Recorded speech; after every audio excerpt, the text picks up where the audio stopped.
Bună ziua! Astăzi facem o rețetă intimidantă și una dintre cele mai dificile din lumea patiseriei, și anume croissante.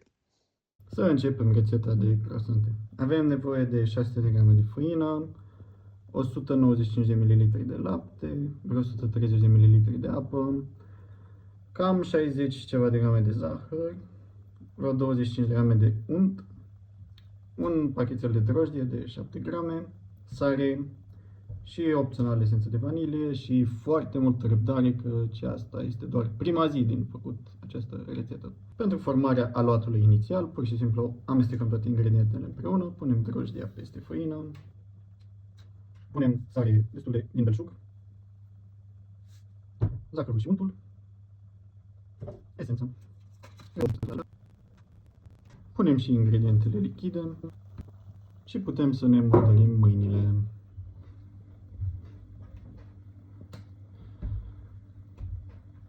Din păcate mi s-a umplut memoria exact când rula timelapse-ul în care amestecam aluatul. În principiu l-am fermentat cam un sfert de oră, îl punem înapoi în castron și îl lăsăm la crescut. Pentru următoarea etapă vom avea nevoie de 300 de grame de unt, pe care l-am tăiat pe lungime și o grosime de aproximativ jumătate de centimetru, poate puțin mai mult. Îl așezăm pe o folie de copt, ceva de genul acesta. 2 sau 3 blocuri unul lângă celălalt și mergem în jos. Sper să se împartă exact. Dacă nu, vedem ce facem.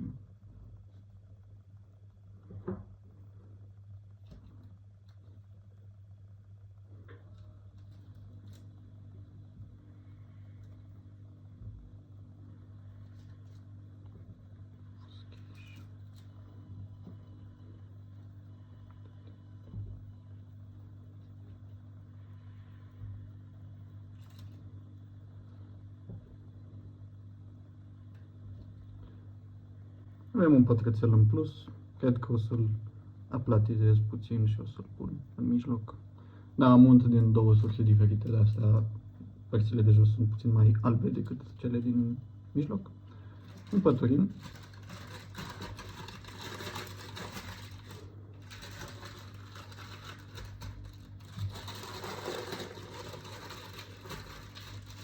Întoarcem.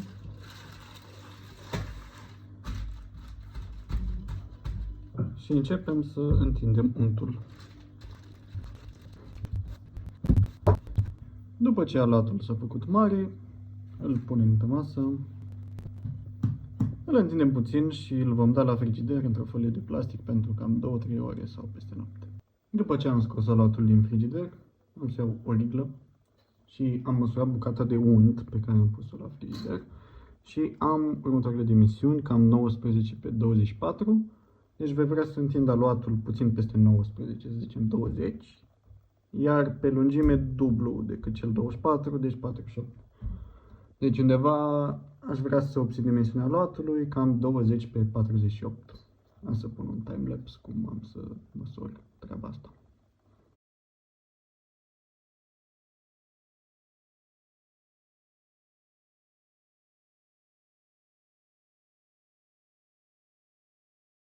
Putem pune untul în mijloc, puțin cam scurt pe lățime, abia întins puțin mai mult, dar nu nimic, și aducem cele două jumătăți spre mijloc.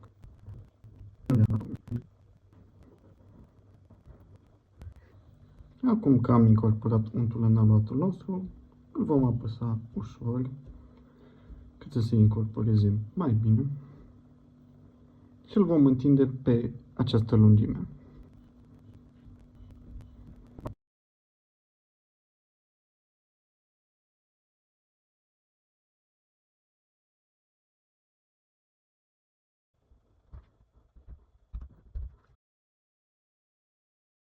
Dacă croissantele în sine nu erau suficient de periculoase pentru sănătatea cardiovasculară, am zis să le facem și umplute. Deci am făcut umplutură de cookie. Rețeta o am deja pe canal. Și aici avem umplutură gen de ciocolată Dubai, rețeta la 200.000 de like-uri. După o zi de întins și reîntins saluatul, îl vom întinde pentru ultima oară pentru a forma croissantele. Îl vom întinde în funcție de preferințe. Eu îl voi face puțin mai dreptunghiular pentru că vreau să obțin mai multe croissante mai mici ca să pot să-mi fac toate experimentele pe ele de umpluturi. Dar dacă vreți să obțineți mai puține și mai mari, evident, faceți saluatul puțin mai pătratic.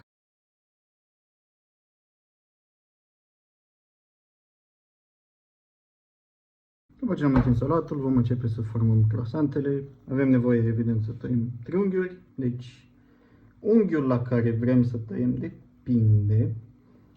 Am să tai probabil cam la cât unghiul ăsta. Nu se vede. Ăsta. Așa. Să fie, nu știu, cam de 30 de grade.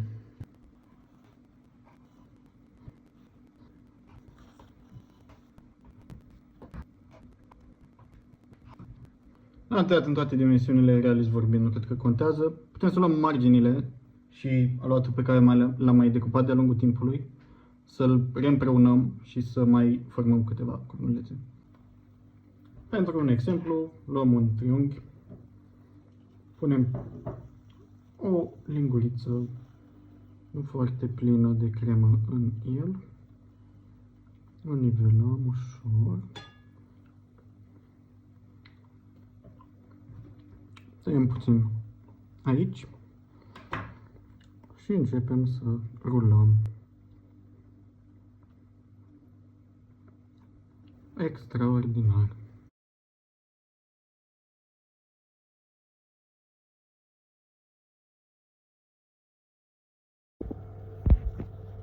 Nu știu dacă se vede cât de tare sau umflat și cât de bine arată și cât de bine miroase.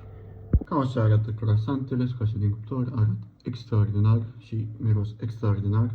L-am lăsat puțin să se răcească și am să le decorez. Am să le trec puțin prin ciocolată topită. Și am să pun puțin fistic sfărâmat peste.